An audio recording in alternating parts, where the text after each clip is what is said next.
Schwartz. She's over at Renown, where two of the victims were taken.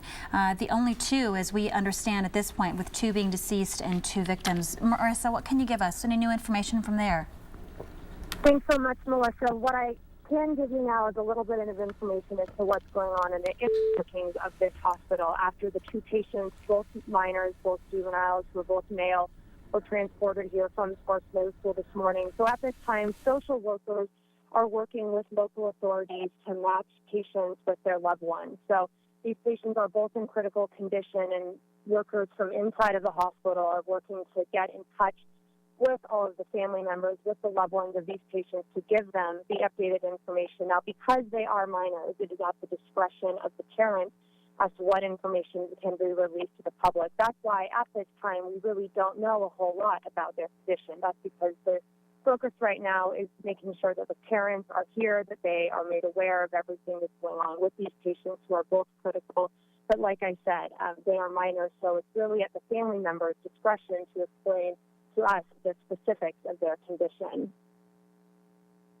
All right, Marissa, and have you seen any, the audio is a little bit hard to hear, but did you mention anything about family members coming in? Have you seen any family members coming in or friends of the victims? We have not. You know, I asked the public information officer here about that. They said that at this time they really haven't seen too many people coming to the hospital, and they are expecting possibly more. I have not seen any, there have been people coming and going in and out of the hospital, whether or not those are specific family members or loved ones or people that know these victims. We're unable to tell at this time. One thing to mention, too, and hopefully you can hear me okay, Renown is a level 2 trauma center. It is the only level 2 trauma center in our area. That is why these patients were specifically brought here. I did speak with Jamie Voldy, who is a spokesperson for St. Mary's. She told me that initially they were transported to St. Mary's and then brought over to Renown, and that is because the facilities here are capable of handling gunshot wound traumas. Renown is equipped to handle these types of events. They had doctors on call. They were treated almost immediately. And so, like I said, they were here because it is a level 2 trauma center, the only one in the northern Nevada region. Marissa, thank you so much for all that information. Marissa's going to be staying on location to get anything new as it may come out of Renown, so we're going to keep her there. Thank you so much for your call. We're going to go now over to Bill Graham. He is with the Trauma Intervention Program. We talked about this a little bit earlier today.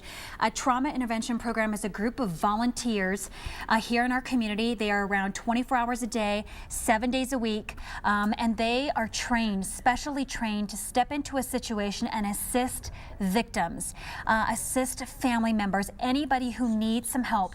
And what they do is to go in, sit down, hold a hand, talk to, whatever it needs, whatever it takes to help these victims in a very stressful situation. Bill, are you on the phone with us? Yes, I am. Bill, thank you so much for calling. We understand that TIP is participating, helping out today, that you've got 12 people out there at a number of different locations. What can you tell us? How is TIP helping out today?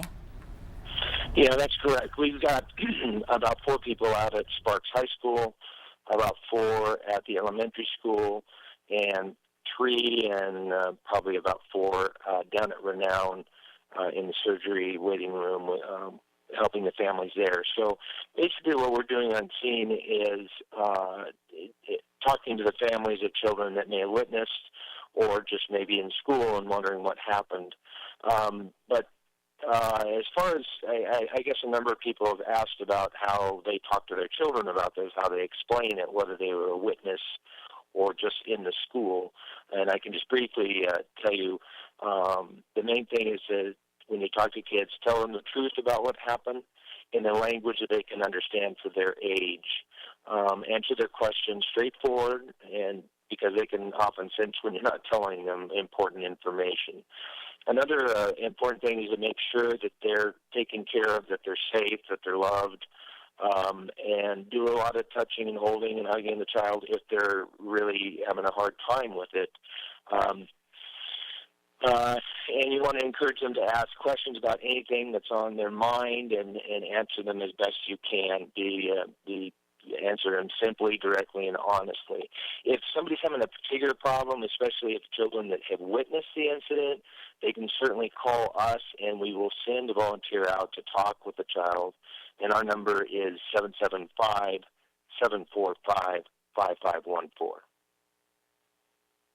Graham? Bill, this is Bill Frankmore. I got a quick question for you as well. You know, there are Sure. parents out there with kids who may be kind of on that brink age, 5, 6, kindergartners. Right. And they're going to be wanting to not even mention it. Is there an age where a child might be too young and you shouldn't tell them about what happened today at Sparks Middle School? Yeah, that's a good question. When they're very young, probably unless you notice a change in behavior to where the parent thinks that the child may have been traumatized, or if the child brings up questions themselves.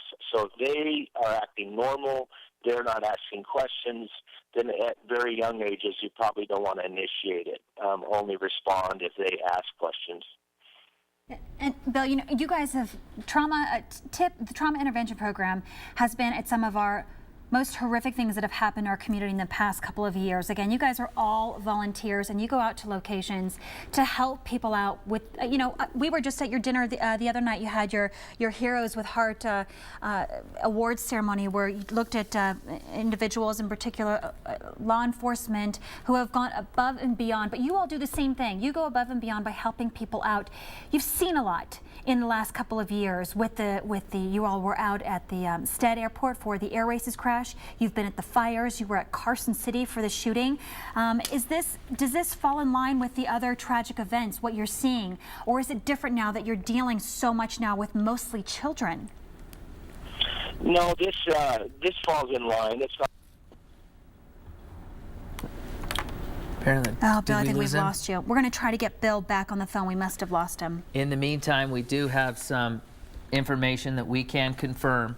We are told that the shooter is among the dead. 2 people killed in this, one of whom is the shooter, shot and killed by himself, a self-inflicted gunshot wound. That is all. We do not know if this was a student, if this was an adult. All we do know is the shooter who did the shooting this morning at Sparks Middle School is dead from a self-inflicted gunshot wound. This, of course, coming from the 7/15 shooting at Sparks Middle School. If you're just joining us, 2 dead, 2 injured, 2 critically injured juvenile boys. No names are being released right now, and again, we're still trying to get the latest information as far as who this shooter was, who has now been confirmed dead from a self-inflicted gunshot wound. I understand we have Bill back on the phone, more from the TIP program. Bill, sorry about that. If you could follow up with the answer just in regards to how this falls in line with some of the other tragedies that you've seen, especially when you're dealing so much with children here. Yes, like I said, every incident is different, obviously, and we deal with different age groups and different types of trauma. But all of our volunteers have extensive training on how to handle these things. We have specific guides and training as far as dealing with children. So it's something we're prepared for. It's something that maybe we haven't dealt with at this scale so far, fortunately, in our town. But obviously, this is happening more and more all over. So we are. Yeah, we have a bad connection with Bill. Bill with the Trauma Intervention Program. Bill, thank you so much for being with us. They do some amazing work in our community, and they are always looking for volunteers. If you're interested, they are trained individuals who go through rigorous training in dealing with people who have seen traumatic situations, and they work alongside with the police department. These are volunteers, again, who work alongside the police department and help them so that the police department can do their work while they help to manage the victims. And sometimes it's as easy as just sitting next to someone and saying, I'm listening, whatever you want to say, I'm here. And they do that. I liked what Bill had to say when we asked him the question about how young is too young. And as he had mentioned, if they are completely unaffected, they don't ask about it. Yeah. You might not need to tell them. They may be too young if they're 4, 5, 6, even kindergartners. But it's just such a sad situation that we have to talk about 2 kindergartners and 1st graders about school shootings. And it was an interesting question you asked him. Tip, how much different this is going to be when you're dealing with a situation that involves children. And it goes to, that trauma is trauma is trauma. It comes in all different forms. It can come up in people's behaviors in all different forms, but it's something to watch out for. And if you think to yourself, well, my kid doesn't go to school there, so they're not going to know about it, so I don't have to say anything. Parents, family members, in this day of social media, this phone, this mobile device, they are hearing about it, I guarantee you, before you get to see them by the end of the school day. If they haven't heard about it from social media, they have heard about it because they've gone online, because someone has called them. So be aware that, you know, that they probably know about it, and be prepared to say something. Okay, we do have Bill back on the phone. We just wanted to basically tell you thank you so much for that. And if anybody needs to talk to somebody, you want to give that number again, Bill? Yeah, the number for tip that you can give them a call if you need some help on how to deal with all of this is 745-5514. Again, that number, we're going to bring it up on the screen here if you just give us a few seconds. That's 745-5514. So if you need some help, the Trauma Intervention Program is here to assist. We've been getting some interesting angles to this tragic story that happened at Sparks Middle School this morning. There's the number there, 745-5514. We've been talking to Sam, who's obviously been on scene all morning long for us at Reno Middle School. She has been ever since the first shots rang out, basically, as has our photographer, Kosik Bakhta. We've been getting some reaction from them, and our news director, Matt McConico, who was also at that first 9 a.m. news conference. We are still awaiting the 11 o'clock news conference. We will bring you that at 11 a.m., where we are basically expecting to get a lot more information. You remember from the 9 o'clock news conference, you kind of got the feel from law enforcement officers who were talking to the press that they just wanted to let parents and residents know that the situation was over. The gunman, we now know, is dead. Shot and killed, self-inflicted gunshot wound. We have confirmed that. We have been able to confirm that, although we have not been able to confirm his identity or his age. So there's still a lot of questions. There's still a lot of speculation, rumors going on Facebook and other media outlets saying that it is a student, may very well be a student. But as our news director, Matt McConico, said, we're not going to go with that information until we get it confirmed. It's just too sensitive a situation, and you don't want a parent, we don't want to give them any extra anxiety or any extra fear by throwing out stuff that has not been confirmed. So we're going to wait that 11 a.m. news conference just in about 7 minutes. We've also got Joe Hart. He just texted and said he's going over to the Sparksville Police Department for the news conference, and we're going to be checking in with him very shortly. And we have, you know, while we're waiting here for this press briefing to start up, we've got people who are writing in saying, don't forget to thank REMSA, don't forget to thank the other members who are helping out in law enforcement. And let's just go ahead and say this right now, thanks to everyone who is helping out. Emergency personnel and everyone else, even those neighbors in that area, you know, that have helped out, maybe bringing in a student, a teacher, maybe just helping to direct things, maybe just sitting there waiting for someone to come to their door, and no one ever did. But thank you for just being on standby and assisting and being willing to assist. You know, we time and time again in these situations, like we've said before, we see how our community helps out, and it is amazing. We do have an amazing community. There are those who are frustrated, some parents obviously who haven't been able to make contact with their children. We've been talking to Terry Henry this morning long, and you know what they have to do? All jump through, unfortunately, all the procedures that are necessary when you're connecting child to parent or child to adult. You have to go through the necessary hoops, jump through the hoops to make sure that you're handing over the child to the actual parent of that child. And I think that's the situation, and that's the source of a lot of frustration to a lot of those parents who've lined up at Sparks High School and have been there for over an hour now, waiting to take their kids home. Sparks Middle School obviously closed today. We've got Risley Elementary School closed today. We've showed you pictures of kids boarding a bus. Basically what happened to the students at Sparks Middle School were first taken to Agnes Risley Elementary School, which is very close by.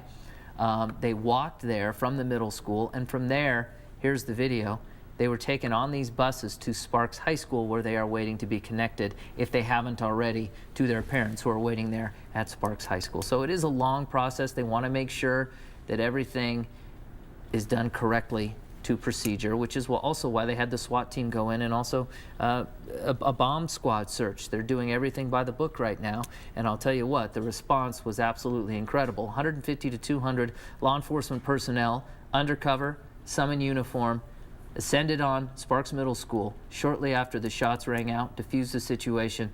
As we mentioned, the shooter who went in there this morning and opened fire is dead from a self-inflicted gunshot wound. So among the 2 dead is the shooter. One other person dead. We don't know who that is, but the 2 others who are injured in critical condition are said to be juvenile males being treated right now at Renown Regional Medical Center. And just want to give out some telephone numbers again for those who are looking for a little bit of information. We've got some numbers for parents to call if you need some help still locating maybe a family member, etc. These numbers are there on your screen. I'll read these out for those who cannot read it for themselves. It's 789-3804, 789-3802, and 333-3786. 3 numbers for parents. We have also got in the same line here of parents, we've got a number for trauma intervention program. We had Bill Grandma saying in regards to a number that you can call if you need some help with just the situation, or maybe a family member needs some help with some information or just to talk to somebody. This is their telephone number, 775-745-5514. That is 745-5514. So you have a few options there if you need some help, if you need some information. Those are a few options for you. And you recently emceed an event. Yeah. For TIP. And we were there on, it was Tuesday, it was last Thursday, I believe. Now this is all becoming, my mind is clouded with everything, all the info, but it was last week. And you hear these stories about these police officers, REMSA, firefighters, and just their story of going to a scene and going above and beyond. One of the individuals who won the Heroes with Heart Awards, there were 5 of them, 12 nominees, I believe. There was a story about how he rocked a little child to sleep after the incident was over and helped out and just did those extra steps. And you know what? You think they don't have to do it, they don't need to do it, but they do it because they know how important just a small extra going above and beyond can make a difference in these people's lives. And it was so much so that the trauma intervention volunteer that was there noted it and nominated him for the award, of which he was one of the 5 that got him. But it just goes to show you that a little bit of help, and this goes out to the general public as well. If you know somebody who is affected by this today, or maybe they were there at the school or have a family or friend that was there, this is the time to just reach out and say, hey, are you okay? Can I bring by something? Yeah. Do you want to just hang out and talk? Are we all psychologists? No. And I wouldn't suggest that anybody act as a psychologist, but I think just a helping hand, a smile, a handshake, just a check-in is good. And we can do this we all can be volunteers. We all can help each other out by doing stuff like that. Yeah, all right.